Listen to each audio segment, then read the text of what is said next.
Gretchen Schatzsnyder, and it is my honor to welcome you all to the 2019 Southeast Pennsylvania RC&D Council Engineering Workshop.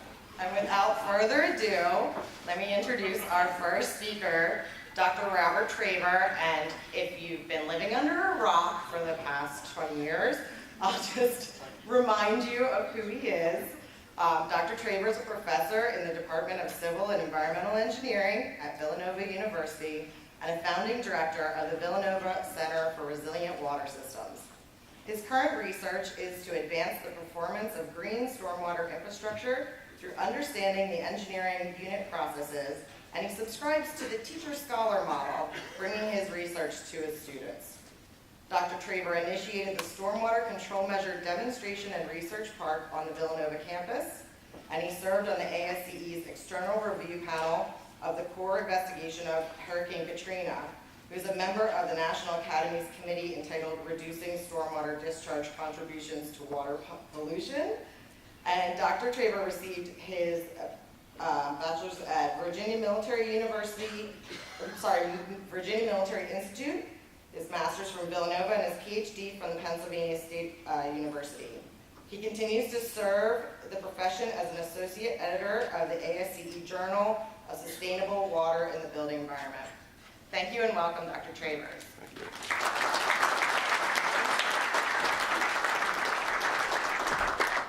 Well, they told me they might have 20 or 30 people here. So basically we'll get to it. But first of all, whenever somebody says what a professor does, we realize I have a whole bunch of students, including some who are in the audience back in the working world, and a whole bunch of professors. So I'm kind of talking about all their work and just not my work. It's been a couple of years since I was a consultant, but one of the joys of what I do is get to look forward. So I'm going to talk about what we've kind of learned in the last 10 years or 15 years. The Pennsylvania BMP manual was in 2006. We just started building them a couple of years before that. So there's a whole new, there's a lot of knowledge that we've had that we didn't have back then. And hopefully we're going to start putting that to use as we move forward. And one of the things is looking back at the hydrologic cycle. One thing I don't know if I realized when I was designing TR-55 and peak flow and the old HP computer in the offices in Westchester, but basically, one of the things that people miss on this graph, if you look at the natural environment, it says 40% evaporation. It also says 25% shallow infiltration. Add that up, almost half the water that falls really goes through evapotranspiration. So that is a tool we really haven't used in our designs. And I want you to think about that as we move forward. And this stuff is all new, right? Well, Ben Franklin in his will talked about runoff. So I guess we could say he's the first American stormwater engineer. How about that? He was talking about in all major cities the runoff that did not recharge, did not take care of the urban pollution. And so I just kind of find it kind of remarkable that we've been doing this for a couple hundred years and we're still trying to figure it out. So, Villanova, you've probably heard of the Villanova Urban Stormwater Partnership. That is not gone. That's just part of the new center we developed. But we've been looking at these sites for a long time. We actually have some sites that are older than these. We built our stormwater wetlands back before the turn of the century, in the 2000s. We built porous pavements, we built rain gardens, we built all sorts of stuff on campus, and we've been studying it off and on. The rain garden down at the bottom, we've been studying since 2001, and we're getting better at trying to figure out how it works. There's still a little bit more research we need to do. And we have moved off campus. The two slides on the right, we've been doing work with EPA. That's a rain garden outside the Philadelphia Zoo in the upper right. And the bottom is the I-95 project. We're working with PennDOT and looking at using the I-95 expansion. I think they're building like 50, you call them best management practices, I call them stormwater control measures within the system. And so we've got a lot more experience even than we had 5 years ago on these particular sites. And it's international. If you're in Australia, they call it SUDS. And I don't think that's for the beer. Sustainable Urban Drainage Systems in England, Australia, and New Zealand. China calls it Sponge City. Their idea of stormwater is they take the city, they level it. I'm glad this is not recorded or anything. They take the city and level it They build the city, build the green, then move the people back in. So they are doing it on a massive scale on green infrastructure. We're going to be learning a lot from them in the future. I just thought this is kind of a chart I've used. I gave an impression in China 2 years ago or 3 years ago talking about most of the rain falls in smaller volumes. And just like for an example, in Philadelphia, they're using the 1.5-inch storm, which is about 90% of the runoff in a year of the rainfall that we can capture. And then in Xi'an, I see the exact same plot change for their particular stormwater. So they're catching up real fast. So this is an international effort. It's not just a Pennsylvania or a United States effort looking at green infrastructure. And as I said, we've been studying this one rain garden for about 15 years. We have a very simple maintenance practice. We cut down the grasses and rake them out once a year. Every once in a while, pull out the trash. Students hide beer cans upon occasion. Not Villanova students, they have to be visitors, obviously. But you know, we look at this, and one of the reasons I'm just showing you is a couple things. Over the years, and I actually have updated information, I should have replaced that on the slide, but we see a wide variety of infiltration rates into the ground. So what does that do to soil moisture, temperature, plant growth, the cow jumping over the moon? A lot of different factors coming in, and this is what we're trying to tease out and understand more. And in spite of all these variations, it works with a fantastic success rate. So this kind of, plots like this kind of bring us back to the questions we had at the very beginning and start addressing them looking at the stormwater practices. The other thing to notice is you notice the spread of the dots is getting wider. And I attribute that a lot to the plants that are growing in the system. It's actually performing better now than it did when we built it back in 2001, actually. So it's 17 years of performance. So back in 2000, we looked at infiltration was the only mechanism we really looked at removing water from a rain garden. We looked at it as kind of happened after the storm, so we didn't count during the storm for that volume. We basically thought the infiltration rates, we really understood them, we had concerns over back-to-back storms in our designs, and we really had no expectations for extreme events. And this plot, let's see if I can do this without cutting this thing off. Oh, well, the plot in the bottom right is we published this a while back in 2011, and we looked at this, and we are looking at all the storms coming in and what left. Very simple, what came in and what left for this particular site. And we figured out that about 1.5 inches we had almost no outfall from the site. All right, and then we get bigger than that. This is a small rain garden. Bigger than that, we figured, well, we probably did not get any removals. What we missed were all these storm events in that circle. We always have a lot of storm events that do much, much better than what our design said it should be. And that's a good thing, right? It does better than what you think. And maybe we can use that to reduce some sizes and save some money, or be able to have more places to put these, because the footprints are always not that easy. So since then, we've done a lot of research on infiltration, and all these are based upon a lot of different research over the years. And we found on this particular site, if I had a 1/2 inch of rain, I always got rid of all the water.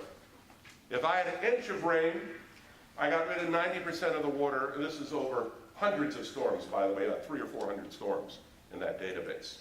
So wait a second, it was designed for 1 inch.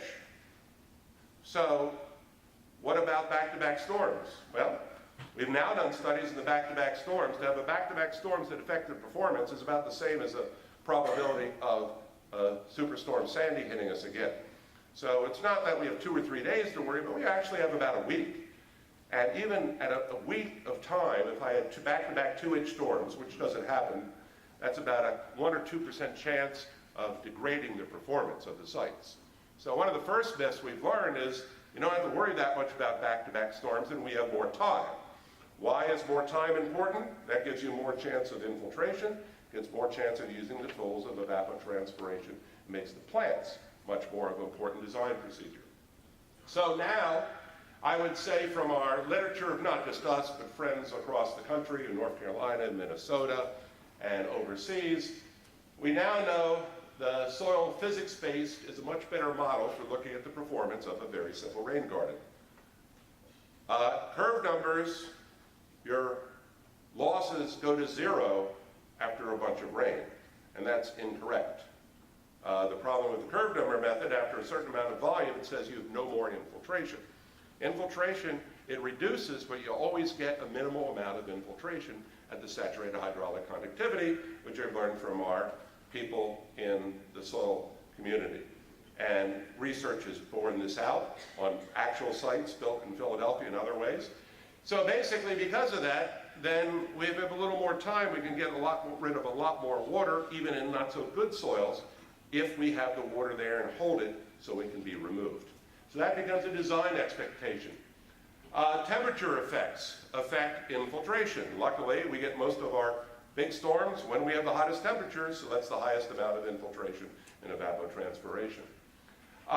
Expectation for performance of extreme events we're talking about, but if I have a 2-day storm and I have 2 days of infiltration, these sites do a lot more in reducing flows and volumes during those big extreme storm events, so that can reduce the size of any detention basin you have to build beside these if you model these correctly. So there are some pretty positive things we're finding. The role of infiltration is supported by science. There's so many articles and so many papers. That's going to be much more prevalent as we move forward in the profession as tools. So now if I look at infiltration design elements, the soil composition, compaction, and soil water moisture are important. Plants create macropores and maintain pathways of infiltration. If I use so much sand that the plants are struggling, all right, and Acarrera did not pay me to say this, that I'm going to may have more problem down through the future. So we're looking at actually not having quite as much sand in media, so we have a better plant community, which gets more infiltration, which means basically the systems will last even better. And I'll show you some proof of this in a second. Temperature we can't do much about, but I take the temperature and the climate, and I look at the different seasons. I can design my rain garden more for seasonal than just one over the year, which is probably going to be way too big. So I can try to target my designs, and that's coming, and that's being done right now. Underlying soil is critical. If I have some soil that's infiltrating pretty good underneath that media, then all the media is doing is holding it to give it a chance to infiltrate, and I can get a lot more reduction, a lot more bang for the buck for my design. And that's also a kind of a nice thing. And as I said, time is a factor. And that has to be, of course, built into our regulations to allow us to use time as a factor. And if I do a design storm model of a rain garden, you're not going to do nearly as much performance or not nearly as much accurate depiction of what it does compared to a continuous simulation. Because a continuous simulation will give you a much better picture and probably make a smaller size, and frankly, it's not that difficult anymore. I won't give a plug for graduate degrees at Villanova, at least yet, maybe a little bit later. But anyway, so we got a lot more tools that we need to be able to use. Evapotranspiration is another interesting thing.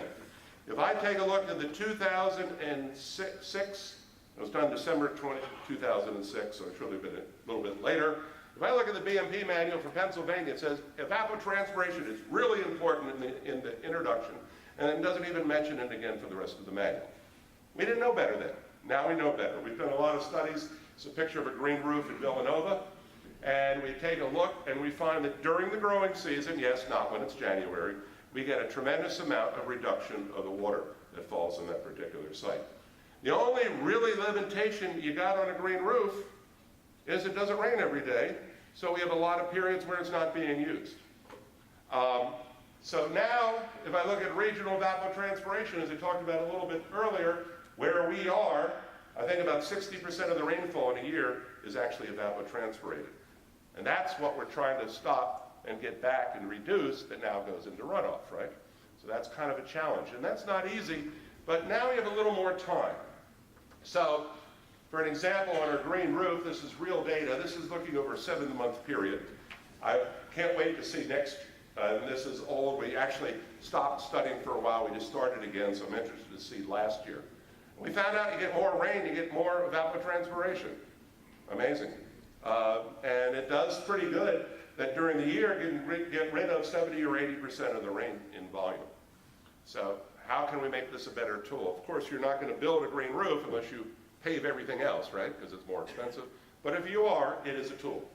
We've even hooked up a tank capturing water off a non-green roof, using it to water the green roof so we can double the performance at the same site for when it's dry. And that's a project Dr. Wabzik is working on, and it's a neat project. So, what do we know about evapotranspiration? We know it's important. If you don't have that water, it doesn't maintain the plant life, and that water has to be in the soil so the roots can grow. One of the big things about it is looking at it for recovery of the void space in the soil between storm events. So if you get a soil science in the room, we got some soil scientists? We didn't allow them in, just the engineers? Okay. But the soil scientists will tell you there's a certain level of water in the soil that only the plants can access. Well, we're finding evapotranspiration is powerful, that void space is available, so that gives us another 10% of void space within the soil that we can then use in part of our design. And if I take a look at this particular plot here, we actually have a rain garden that's hanging in a bucket, a very large bucket, that we're weighing and trying to track. And we found that if I used a normal rain garden over about 5 or 6 days, we're getting rid of an inch of water. And that's, again, that 10% extra soil that we now can have more void space for removing the water and shrink our designs a little bit. So that's pretty good. The other thing is, if I have something we call an internal water storage, which is basically a dead zone at the bottom where we're trying to store the water where there's no underdrain removing it, we can get rid of double that amount of water because the water is available, the plants will find it, and we can get rid of a lot more water that way as well. And that also helps with nitrogen. You love worksheet 10, right? I'm trying to get rid of that thing. All right, as we move forward. So, now let me tell you one other story here to prove, or two stories I'm going to show you to prove extreme event performance. Because a lot of people, they'll design the green infrastructure, then design the detention basins. Not integrating them is adding a lot of cost to the clients because you're not taking advantage of the volume reduction of one versus the other. So this is what we call a treatment train. We have water coming off a deck of a parking garage at Villanova and going through a long little meandering treatment swale, then going into a rock bed for an infiltration trench. We built it because we figured the swale would take care of the first inch, and we wouldn't use that rock bed very often, so the rock bed would last a lot longer because most of the storms would never even reach it. And then Superstorm Sandy came soon after we built it. And I'm sorry, I have two audiences. Engineers, I got to use metric. Engineers at conferences, we got academics that have to use metric, so you have to be fluent at both. But Sandy at Villanova was about 11 centimeters over 2 days. If I look at type 2 distribution, it would be through the roof in the peak flow. It's much more spread out heavy rain. But we had 11 centimeters of rainfall, and you can divide that by 2.5 if you want. So that's what, 4.5 inches? It's a lot of water. And what we found, this site designed for 1 inch only overflowed a minuscule amount of the water during Superstorm Sandy. So a site designed for 1 inch got rid of more like 4 inches of rain. And the reason it did that is, if I have 2 days of rain, I have 2 days of infiltration. And this is a long spread out site with a big footprint, so I'm getting rid of a lot of more water there. Not because of the media, just because it's a long site with a big footprint. And these are the things that I think we need to start taking advantage of, or have the ability to take the advantage of. Here's another example of this particular site. Now, just the line, everything to the right of the line is greatly exceeding the design expectations. All right? So look at all those dots. It's not just Superstorm Sandy. Almost every storm greatly exceeds the expectation of the site, because when we designed the site, we did not incorporate infiltration during storm events. So this is good news, I think, in moving forward in these design practices. All right, here's a site we worked on for 5 years, just finished recently. This was designed by Philadelphia Water Department. It's the zoo, it's the giraffe rain garden right across from the zoo. It's right next to the School of the Future, Microsoft School of the Future, if you go up and down in that particular area. And basically they built 2 rain gardens, and they had built this. We said, oh, this is cool, we got to study this. So we have an upper rain garden that takes the water off the highway, And basically then there's a swale going to the lower rain garden. They also have a capture of a curb cut to bring the water into the lower rain garden. Because of the underdrain, because of the utilities, they could not build their standard rock bed underneath, so they built it to the side. To me, that's great because it increases the footprint of the infiltration capacity. They built it to the side. There's no outfall. It just fills up and just bypasses down the street. So there's no outfall. And this was designed for about 2 inches. Philadelphia, the standard, they try to do 1 to 1.5. If they get more, they can get more. So this is designed about 2 inches of rain. So here is, just to take a look, we put it a V-notch weir for measurement, so you can see that little rain garden. Here is about 1 inch of rain. You can see the top graph, you can see the water is filling up. See the water is filling up, going up and dropping back down, does not overflow anything. The bottom one is showing the rock bed, the water, it did go over the top into the pipe, into the rock bed underneath. So you can see that filling up and dropping down. The interesting thing, water gets there before it overflows the pipe. So water is going through the soil into the side of this rock bed well before the pipe, but obviously the pipe is a lot faster when that happens. And this is Dr. Kara Albright, who graduated in September from Villanova, her research. And then we decided we are going to use Philadelphia's methodology. They call something called a simulated runoff test. It's the greatest inspection device ever made for looking at a rain garden.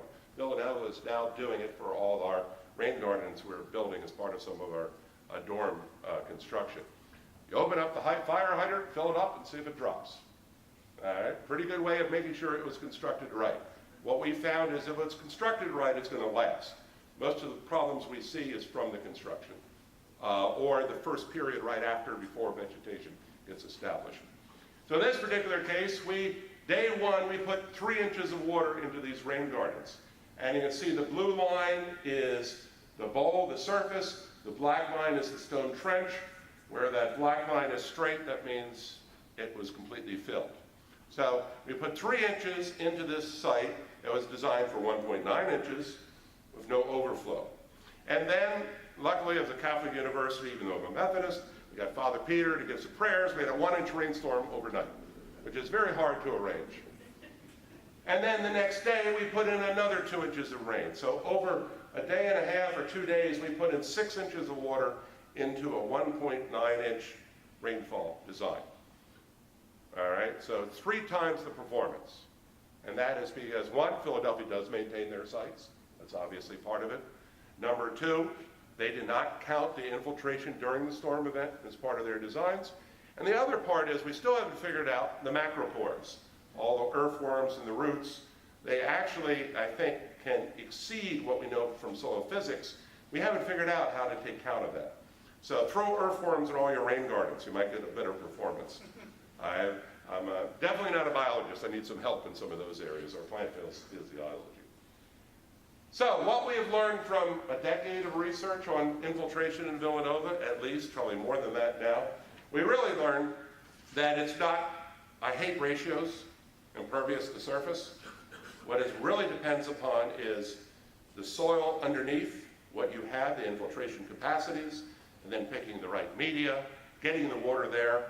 And we have a lot more we can do and basically take advantage of what it does to reduce the size of any detention needed for the Act 167 plants. All right? That's where I think we are going on these particular sites. So that to me is pretty exciting. By the way, I haven't talked much about water quality. In fact, I even haven't mentioned it. We're also doing a lot of water quality studies and get very good results of these as well. Okay. So from this, and I started to put together some lessons learned before I go into the managed release concept. All right. Did Nate show up yet? No? Good. What's up? I decided. There he is. No, he isn't. Okay. Well, then I got a lot more time if he's not here, right? Okay. Professors, you don't give us time. It's hard to give us time limits, right? So lessons 1, water flows downhill and doesn't turn left. this is the plot on the left is on my way to my dry cleaners, a mile from my house, in, I guess that's Limerick Trap Water. And here's a very nice rain garden where the water goes, and you notice the curb cut. The problem is that blue line is downhill. So, and there's an inlet right down below that. So this has been about a 10-year-old rain garden. It's the only rain garden I know that's starved of water for the plants. I shouldn't say that. I know a lot of rain gardens. The water actually doesn't go in there. So we're actually doing work with Philadelphia Water Department, but this is where if I brought that inlet into the rain garden and forced the water to come in, that would be fine. They spent a lot of money on this, total waste of time, and the bad thing is nobody's forced them to fix it. All right? That to me is treating stormwater as a non-engineering field. Next one is the Philadelphia Water Department. The water also bypassed, but they go back and test all their curb cuts, and they're basically put in a little asphalt ridge to force the water to move in, which is why Philadelphia Water is working with some of our professors right now, designing a better curb cut. What is the slope difference that is needed to make sure they capture? Most of the curb cut data is from Texas, is from the 50 to the 100-year storm. That's not what they're designing these for. So we're trying to take a look at that. And of course, the next picture is one day they came and repaved the street, and they took it out. But they identified it, and so they put it back in. So Philadelphia Water does a very good job of finding these and fixing these. However, they're trying to get it so they don't have to find it and fix it to make sure we can get this working better. And it's just not Philadelphia. I know one rain garden not far from here. I don't know who designed it, but they forgot to use if you can get some LiDAR data. But, you know, the quality of the LiDAR data, whether it's, you know, the different resolution makes a big difference on what the answers you get. PennDOT site, we're finding I-95 that some of the I'm glad this is not recorded. We're finding out some of the drainage basins, very little water gets to them and some too much water gets to them. And a lot of it is some of the inlets are just spaced a couple inches away from the curb, and so water bypasses. So we're actually looking at trying to fill that space to force them back to the original design intent. Lesson number 3 is build it right. Wegmans on the left. Whoever has a 2-foot drop throwing a few rocks there, obviously that doesn't work. That's going to be a sediment and being a clogging issue, right? That's not going to last very long. The bottom picture is also next to the one where the water goes by it, near where I live. That little beehive inlet top looks like it's below the surface of the ground. That's not going to stop any water coming in. The one up above is interesting. We found 2 rain gardens, the I-95 project, and PennDOT asked us to investigate why they failed. Guess what? It was sediment and clogging. The surprise thing is the sediment did not come from I-95, it came from the sides. There's erosion in the sides. They tried to make it too steep to get as much volume as they could, which is not a good idea. They put a lot of mulch in, all the mulch went down to the bottom and clogged. We've never put mulch except for the day one in 2001 in our rain garden in Villanova. If you're going to put mulch in, you better take out the old mulch. So operation maintenance. So a lot of our failure problems in clogging are from the SMP instead. And so now we're looking at erosion patterns within the plants, within the SMP, so we got Suds, England, Sponge City, China, SMP in Philadelphia, BMP from EPA, and I'm going to call stormwater control measures. They're all the same thing, right? So if I take a look at these particular sites, we got to build them right. On the right is just the very easy Philadelphia test. Fill them up with water, measure the rate of droppage. We just put a yardstick in the ones at Villanova just to make sure they're draining. And if they're draining, they're probably going to work. But the sediments and the erosion within, we're looking at using erosion models to design a rain garden so you don't have erosion within. So it's not that far away, I don't think. Vegetation is a design element. Isn't that upper one nice and pretty? All those plants in a straight row? What do you think happens when the water goes between those plants? Erosion. So basically that was a landscape architect who needed some help from the water community that you don't put the plants in a straight row because you're going to start getting erosion. Simple things like that. The one on the right is from University of Maryland. That's just ugly. I'm not even going to talk about that one. The one on the left, everybody says rain gardens, the maintenance is horrible. Here's a poor guy at a curb using a 4-foot mower trying to mow a 2-foot parking island. All right, so don't tell me that isn't harder than raking out the plants once a year and pulling them out of a rain garden, waking up the grasses. And the right is just some Villanova students, and we have a St. Thomas of Villanova Day. We've gone out, we've built rain gardens in a Saturday afternoon for the city of Philadelphia in some of the poorer areas. Anyway, number one, deal with trash and maintenance. That's one of our collection sites. We know leaves are a problem. You know when leaves fall, right? So you have to build that maintenance into these particular sites. These are engineered structures. You have to take a look at the size of the openings coming in to make sure they're big enough to carry the debris that you would expect. Doesn't sound like a very interesting research area, but it is, because this is the biggest problem Philadelphia has right now, is how do we design these to reduce the maintenance impacts? And one of them is don't have erosion within the BMP itself. All right, make it a community asset. This is our I-95 project, same picture again. I should have made it a little wider, I'll get that. There's a series of row homes. That used to be a green bank. I see one gentleman out there almost every time I go out picking up trash. They now have scarecrows, eagles and phillies dolls at Halloween. They got dog poop stations and hummingbird feeders, nothing put in by PennDOT.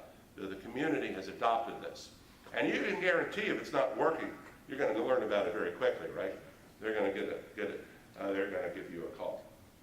And I do think monitoring is needed. We still need more data about understanding how these work. We've come a long way, and there's more to come. And ending my first part of my talk, I do want to thank all the different folks. I forgot to put PennDOT on here. I apologize. But we have DEP, the growing grainer, and the 319 non-point source pollution, which is temporarily zeroed under the Trump budget, just to let you know, so I might be out of work if you need to hire any engineers. US EPA agreement, and working with our VUSP partners who are working with us, and I just did a couple of our grad students. Connor is now a doctor, he works for Opti, Carol works for the Pentagon, which is kind of interesting. Gerald is still working on his PhD. Anyway, so enough of all that. Actually, I'm going to have time for questions. This is good. Uh-oh, that could be trouble. You guys, we like good questions because it helps drive our research. We've been working with Pennsylvania on starting the development of the new manual. And one of the things that excited me, and I'm glad this is not being recorded, but one of the things that really excites me is we have the ability to bring in 15 years of research, or 20 years even. Figure out the old manual was done 2006, right? Probably the research and literature search was like a year or two earlier than that, and it takes a while for data to go through the publication process. So it's going to have a lot more information to work with than we had back in the 2006. But one of the problems we've had, as Pennsylvania has, is basically there are areas where infiltration is simply not a very good idea. All right? So infiltration is simply not a good idea. That can be because of karst areas. It can be because of hazardous waste or whatever was on the site in the past. And there is always a problem for the department, and I believe Dominic Rocco, he's not here, I don't think, from the Southeast region, tried to put together a managed release, and they asked Villanova if we could develop this. And this is, it's been approved. There's a lot of revisions coming on. I'll let DEP, when Nate comes here, to tell you about how to do the permitting. But basically, talk about this a little bit. So what is a managed release system? Managed release concept. I always forget what that C is. I call it Mr. C. Remember Happy Days if you're old enough, right? So basically, we wanted to provide a volume and water quality benefit for areas where infiltration is not feasible. It is, and basically you can read as well as I do. So we're looking at a slow release. We're putting in what we call an internal water storage. We'll talk about that a little bit. We want to take advantage of as much evapotranspiration, much infiltration as possible for these particular sites and water quality. So remember the Pennsylvania, the difference of the 2-year storm, right? You don't need that for water quality. I mean, you don't need that large range. So most places you're looking at 1 to 1.5 inches for the first flush for water quality and for the evapotranspiration. And the values above that, you're really looking at trying to, the geomorphology and the erosion of the stream system is the purpose. So the MRC basically, and this is from DEP, is limited to project areas or sub-areas where infiltration is extremely limited. That does not mean a sea soil, especially the upper ranges. This has to be proven by the engineering community. And where it's not feasible, a seasonal high water table, you're near the stream system where you have high water table underneath, or it's just basically undesirable by sinkhole-prone areas or contaminated soils. So what does it look like? Well, it's really going to be put in many of the common BMPs, and that will change the SCM of the new manual. All right, but a change of the BMPs. So pervious pavements, storage beds, is a little harder, or rain gardens. So what does it look like? Well, first off, we've designed it. You need to make sure you're capturing the first 1.2 inches of rain off your site. Now, why is 1.2 inches? Curve number method, use 1.2 inches, end up with 1 inch of runoff. So it's really targeting 1 inch of runoff. We wrote it as 1.2 inches from suggestions from consultants because this means you can add in areas that are compacted, pervious, that would also contribute. So you do a model, run 1.2 inches off your site, and we picked a 2-hour storm. Why a 2-hour storm? Well, we didn't want to do a 24-hour storm. That would be a little ridiculous. And a lot of other states have chosen 2-hour storms as their water quality storms. It is highly recommended to have an internal water storage. I think that means you have to have an internal water storage. I'm an engineer, but not a regulatory authority. I can ask my colleagues in the front here of the camera, who doubles on the regulatory authority in his camera work. But basically, what an internal water storage does is, if you notice in the upper right, the drain is at the bottom, then it comes back up into the outlet structure. Okay? So that bottom foot of water in that soil is going to sit there. One or three things are going to happen. If it's a vegetated site, the roots are going to come down and evapotranspirate that water out. If you have a D-type soil, you're actually going to get a lot of volume reduction through infiltration over time. And if you don't have either of those, or there's a liner because you're not allowed to infiltrate at all, then what you're going to do is get denitrification. Think worksheet 10, right? You're going to get denitrification for that particular site. Basically, internal water storage is not a Rob Traver invention. North Carolina, Minnesota, lots of areas in the United States have been using them for quite a while. There's a lot of literature data how well they work. In North Carolina, I think they work well because it's all sandy soil and the water just disappears. But there's also been studies of line systems looking at denitrification. So it adds that to the toolbox. The one at the top has a straight internal water storage instead of having the upturned elbow. That only works for vegetated systems. The reason for that is basically in the vegetated system, you're expecting a lot of evapotranspiration. In fact, I believe it gives you credit for half that storage for your volume reduction for your 2-year storm in running this through. And so you need to capture that for the 1.2-inch storm on these particular sites. And we do have a release rate. We designed the release rate. If I took on the recession limb of the hydrograph, you see that point where it says overflow, inflow, and inner flow. That inner flow basically is water that usually goes into the soil that ends up in the stream a day later or 2 days or over time. So it basically goes through the soil and comes out into the stream. If we chose that based upon an NRCS unit hydrograph, you look at the unit hydrograph, there's a break point, and that point is the point where that happens, where you expect that to happen. There's been a lot of studies by North Carolina and other areas of this concept and proven it, so we're very confident with this. So basically, that 0.01 CFS is per acre of equivalent impervious acre. You get 5 equivalent impervious acres, you're going to get 0.05. Though I hope you never build it that big. And there's some restrictions on that. These are designed for small sites, and only a portion of your site where infiltration is not possible for those reasons. The design parameters, one, you have to have the internal water, it's highly recommended, you don't have to, but there. I don't understand the legalese of that, but that's what I'm told it means. We want at least a foot deep in the internal water storage, and somewhere less than 4 feet, so you're talking about 4 or 3 foot of media, including the internal water storage. And the reason that limitation is for the roots. So the roots can get there and help with evapotranspiration of these systems. The main design parameters, we do have a maximum ponding time, limited to 72 hours for these sites. I could argue that I don't like maximum ponding times. I'd rather do a risk event. For these sites, I would, because you're only using evapotranspiration. You don't have a lot of infiltration, or you might have no infiltration. So that 72 hours is a much more logical approach. And we have a maximum ponding depth of 2 feet for the 2-year, 24-hour storm. So once a year, we figure if you get 2 feet of water in there, it's not going to compact it. So that's what that restriction is for. We also have, because we don't have the geomorphologic, it's easy for me to say, protection, we're requiring the 2-year storm be reduced to the 1-year storm, which is not very hard on these particular sites. So, what are the design parameters?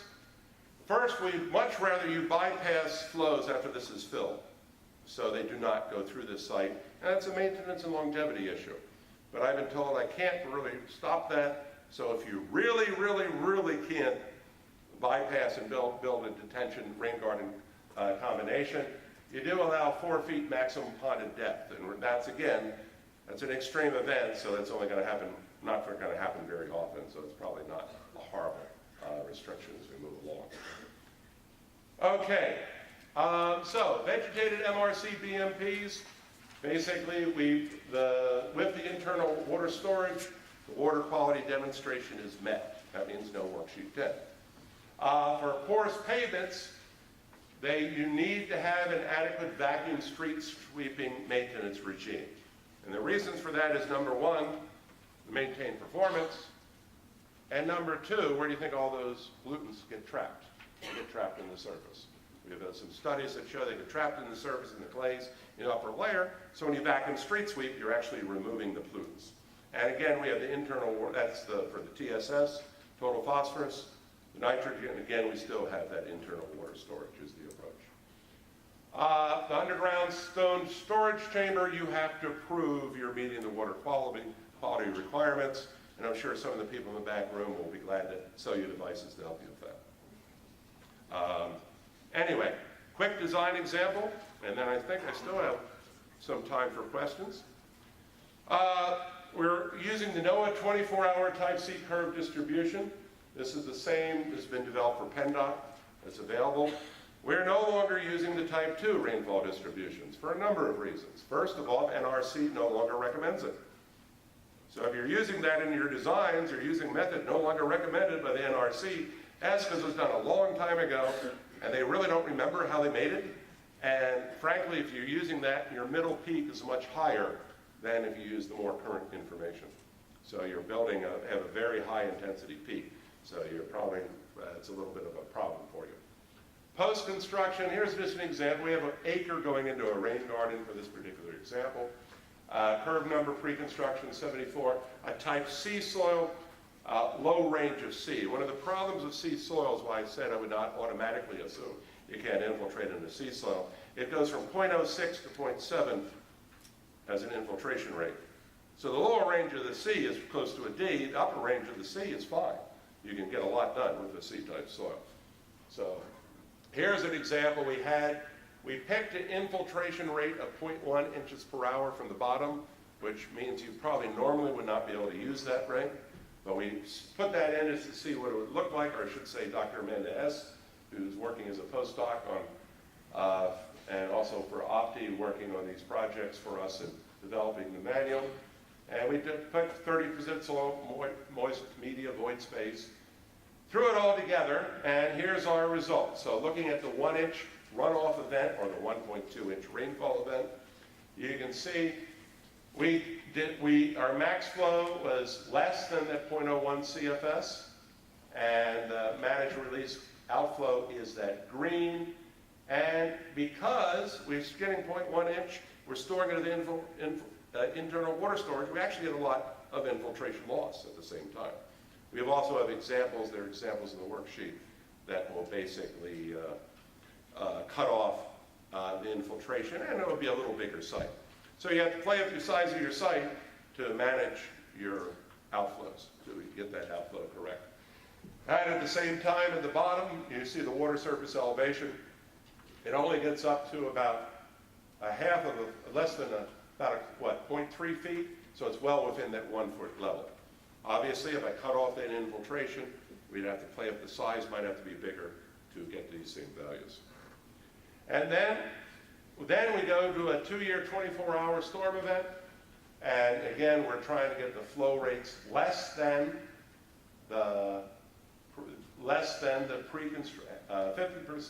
To get the post-construction 2-year storm has to be equal to the pre-construction 1-year storm, and it's not that hard to do. That's not a lot of volume, because we've already taken out 1.2 inches, right?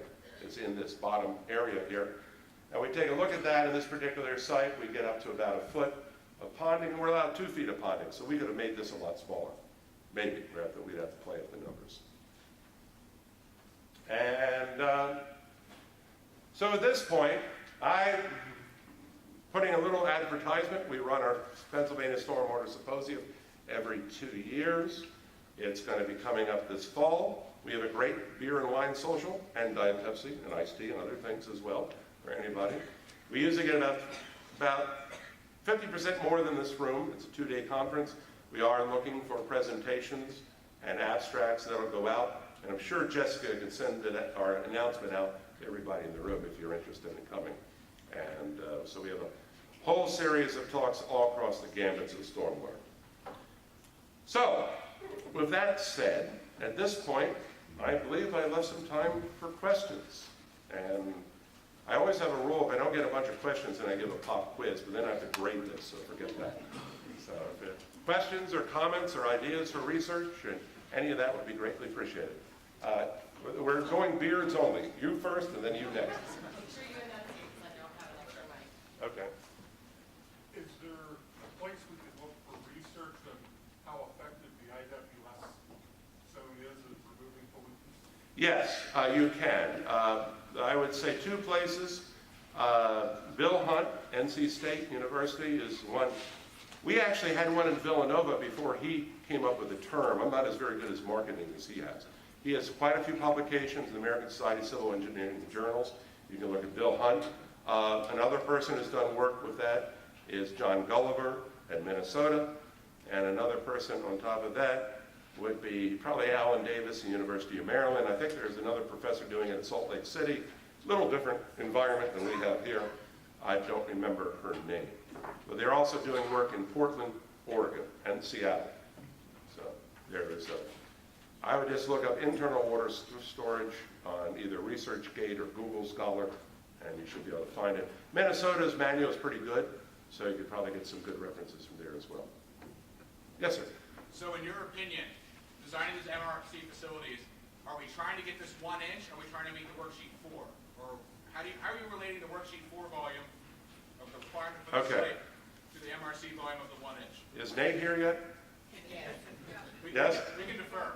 No, I mean, basically the concept is, if you do this the way it's with the limitations we gave you, and you reduce the 2-year storm to the 1-year pre, it's considered meeting the Delta 2 requirement. So when you fill out the worksheet 4, I actually had to learn what the heck that thing was. As engineering as a professor is much easier than what you guys do.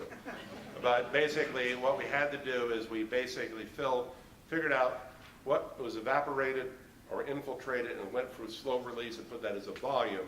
And anything different, we just throw in there as a geomorphology requirement. So there are very specific instructions out. I mean, the last revisions have been put in. I'm not sure the time frame when it's going to be posted on the website.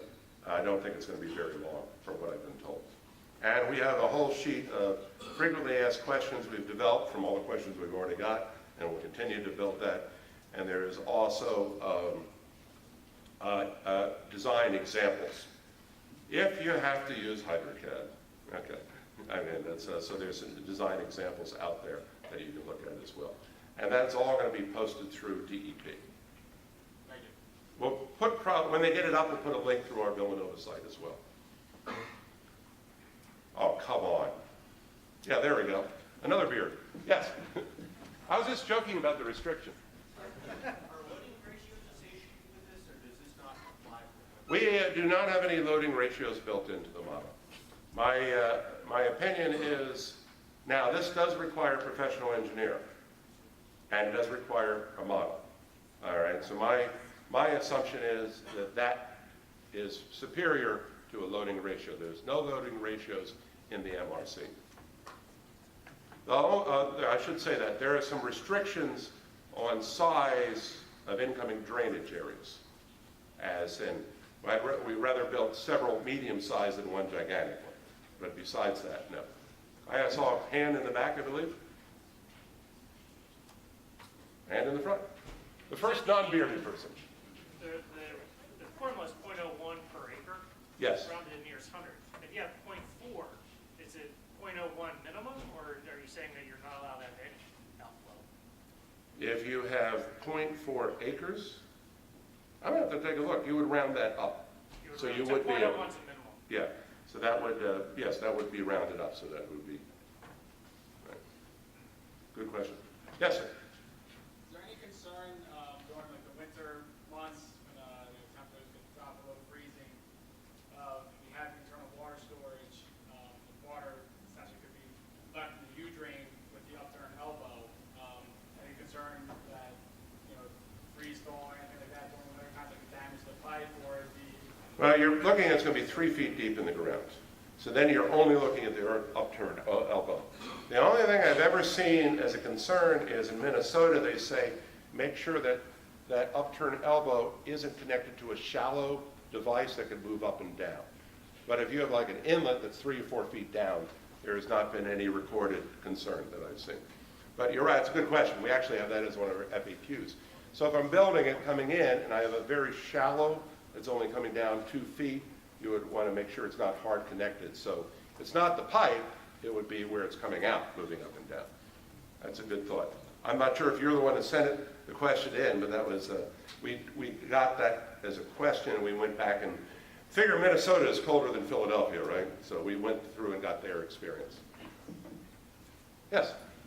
My company's been designing a bunch of these things already, and we're finding that if you literally have no infiltration, not even 0.01 inches per hour, that it's really hard to meet the dewatering time of 72 hours.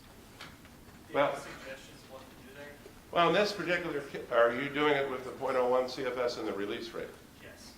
I would basically build smaller sites, break it into some smaller sites. I mean, it's, we've done a lot of different runs. This was done for an acre. We've also done it without the infiltration rates. So, I mean, it is a challenge. We did not use base flow rates because then you'd never build anything. And so we went through and looked at seeing what other people, and this seemed to be the smartest way we can do it. The other thing I would say, are you taking account for evapotranspiration? Yeah, 30% the void ratio. Okay, but you are building in, well, that wouldn't be during the storm event anyway. Yeah, I mean, it's not easy, and it's not going to solve everybody's problems. But the idea is hopefully we can solve 90%. And the only advice I would say is building more smaller or separated is probably easier. Or less pavement. The client won't like that answer, right? Yes?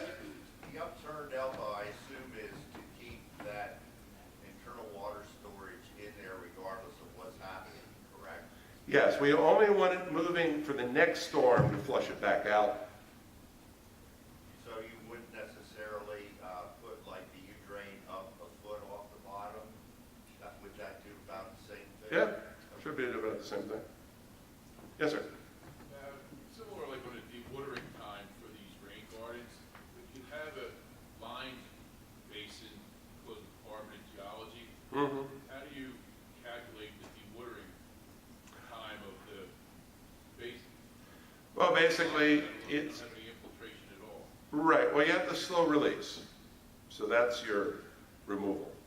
And so basically what you would have to do is run it through a model and then change the size and the configurations to get that 72 hours. What, you told like through the upturn? I mean, it's, you make it bigger, you make it smaller, then change all the design parameters. Or you can add more, a little more soil areas. That's so basically you have to do it, run the model, see what you get, and make changes. I know that's not the answer you want.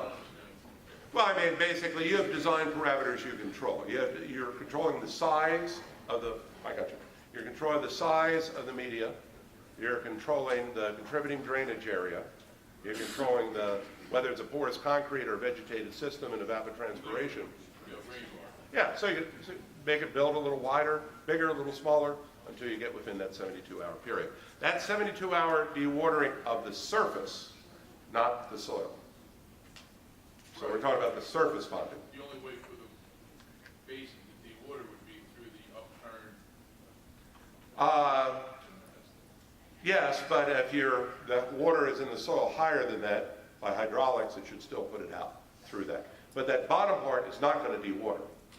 And we don't want it to dewater. If you want, we can sketch it out on a napkin at the break too. You have another question? Yeah, so it's the same, I have the same issue because we work on a lot of carbon geology or soil Right. that have less than 0.1 inches an hour. Right. So what it does, it effectively limits your surface storage to like 3 or 4 inches. So Oh, no. So can you water within 72 hours? We have no restrictions on the soil storage time. Duration. It's just the surface storage.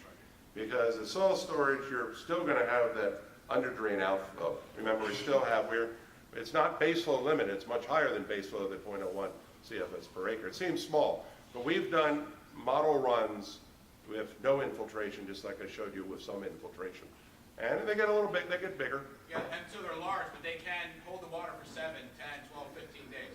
In the soil. In the soil, not surface storage. But you remember now, once that 72 hours is gone, it's not going to take that long because you still have the evapotranspiration of the plants and you're still going to have the underdrain. Sure, just from a modeling perspective, because we can't model the evapotranspiration. You're using the wrong model. I'm sorry. I'd love to have a better one. Swim. Swim is getting much better, and there's a group, we're trying to get it so it'd be more usable by engineering design instead of just stream studies. We have actually, as a group of American Society of Civil Engineers, is working at revising the model so we can use it easier. But and you can, in some of the models, cheat a little bit by adding the evapotranspiration as a loss. So you have to be a little creative. Unfortunately, the models don't do what we need them to do, I agree. Yes, on the back. Does the dehumidification still work in the internal water storage in a subsurface stone layer below a pipe or sewer system? My understanding is yes. I mean, the main thing is you're really looking at limiting the oxygen for breakdown. So that material will... Right. So when we look at the permeable pavement, for an example, the internal water storage can take care of nitrogen. TSS and TP would be vacuuming the surface, which you need to do to make sure it works. So again, not everybody's going to have that. You're not going to have that in your driveway. If you're building a firm that's out of business, right? Kmart, Shoppers, that would be a different story. I don't want to take away my time. I can have a few more You minutes? have a few more minutes. I love questions, by the way. Yes? Do you recommend use of an observation well or clean out on the upturned elbow? Are you concerned at all about it? Yes. Yeah, observation wells is never a bad idea and I believe that's built in. It's not shown in those examples, but it's built in. I mean, we don't like the use of gate valves because then everybody opens them. So that was dismissed off the original design concepts by others. Yes? You don't get credit for, or do you get credit for the voids in the soil for reducing your 2-year delta? Yes, you get credit. I mean, if you have to do a model of that 1.2H rain, those void spaces are critical in your model. So you have to have a model that can handle the void space of the soils and you get credit, I believe it's 50% of the void space within the internal water storage if you have a vegetated system, because we would expect that to be partially dewatered by evapotranspiration. What's that? 50% of the voids. So that would be 15% just in the internal water storage. So yeah, you have to take out the rest of the soil as well. And there's a lot of tools out there for looking at different soil types.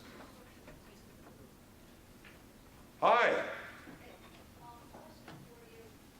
We have situations with high water table, and it's recommended to provide 2-foot separation, and it says no hay shall be less than 12 inches.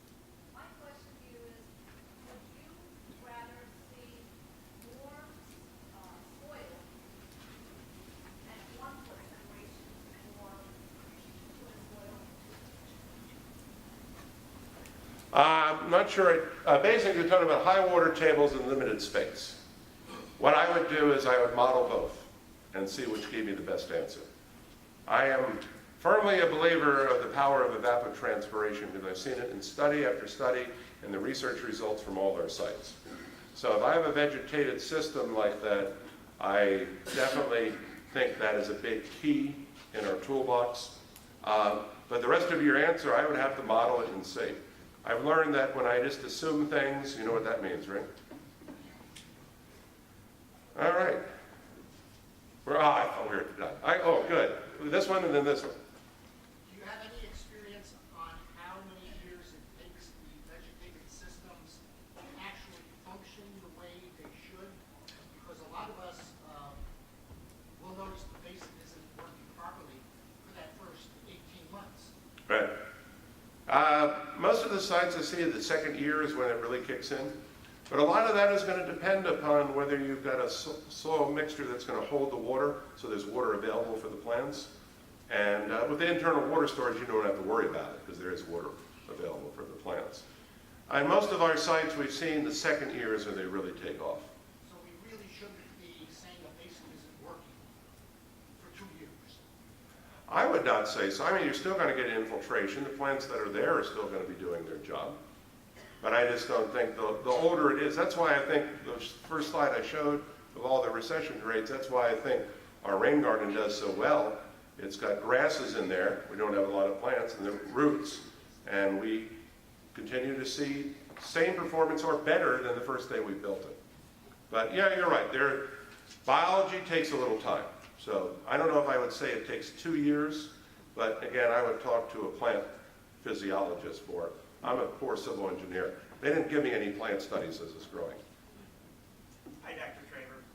At my advanced elderly age, I'm much more into the practical than the technical at this point. I just got my invitation for my 45th high school reunion, so I'm not sure we're that far. Behind you there. Oh, no, I'm older now. That's even worse. Sorry. You and I went to a lot of workshops for a couple of years, and a lot of talk was about evapotranspiration. Some of the stakeholders in there weren't real excited about the idea that less is more. I know. And clearly we're now doing all the research that shows that. In the end, those of us in this room had to get approvals. I know. Have some of the environmental groups come to be more comfortable with the research that you've done and the...